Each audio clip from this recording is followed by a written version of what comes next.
Bonjour, je suis Angélique, coach de vie certifiée depuis 2008.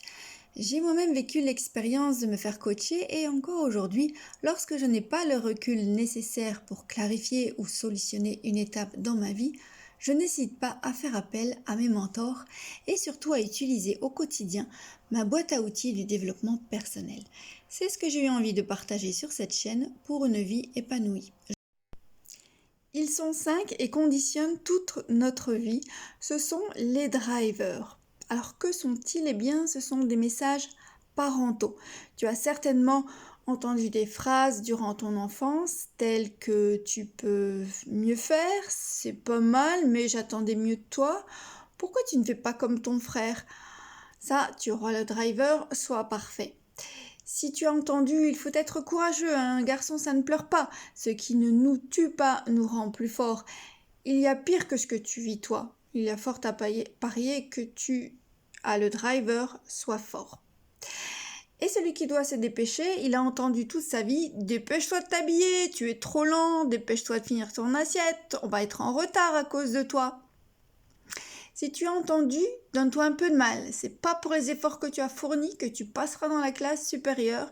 Il est fort à parier que tu es dans fais des efforts. Et quand tu as entendu fais plaisir à ta mère, tu me fais de la peine en n'obéissant pas, ne sois pas égoïste. Tu as le driver fais plaisir. Parce qu'à force d'entendre ces messages inlassablement, ces messages parentaux répétitifs, ils s'impriment dans notre cerveau et agissent en nous comme des conditionneurs. Ta croyance devient « je me sens accepté si je me sens conforme à ce que l'on attend de moi ». Te voilà conditionné par ce que l'on appelle des drivers. Ils sont donc au nombre de 5. Il y a le « sois parfait »,« sois fort »,« dépêche-toi »,« fais des efforts »,« fais plaisir ». C'est un peu comme si on t'avait téléchargé ces drivers et que maintenant, en tant qu'adulte, tu fonctionnes en pilote automatique. Oui, mais voilà, ces drivers sont devenus des messages contraignants et pour y répondre, tu consommes beaucoup d'énergie. Tout devient source de stress, parfois une perte de temps, un ralentissement ou même une perte de sens. La mauvaise nouvelle, nous pouvons en cumuler plusieurs, selon des différents messages qui nous ont été transmis durant l'enfance. La bonne nouvelle, c'est que si on en prend suffisamment conscience, on peut en développer des forces et des qualités.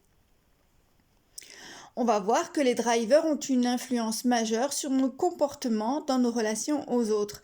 Ainsi, celui qui a intégré la contrainte fait plaisir risque fort de se laisser déborder par les demandes de ses collègues ou de ses supérieurs. Intégrer la consigne sois fort amène à faire preuve d'un optimiste irréaliste lorsqu'il s'agit de planifier les tâches et les rendez-vous dans son emploi du temps.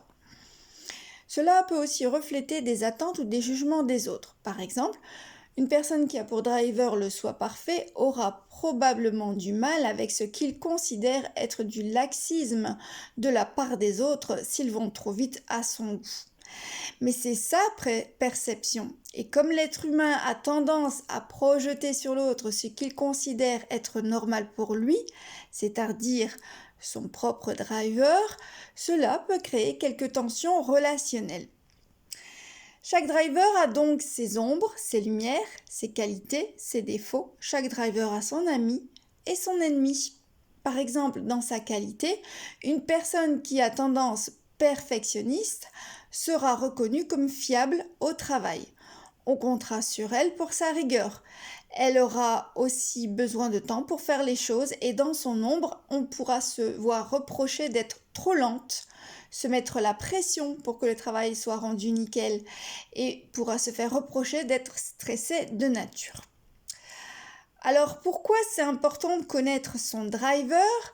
Eh bien si l'on prend conscience de ces biais cognitifs, cela permet d'y travailler pour éliminer les sources de stress inutiles, les conflits d'incompréhension et d'interprétation.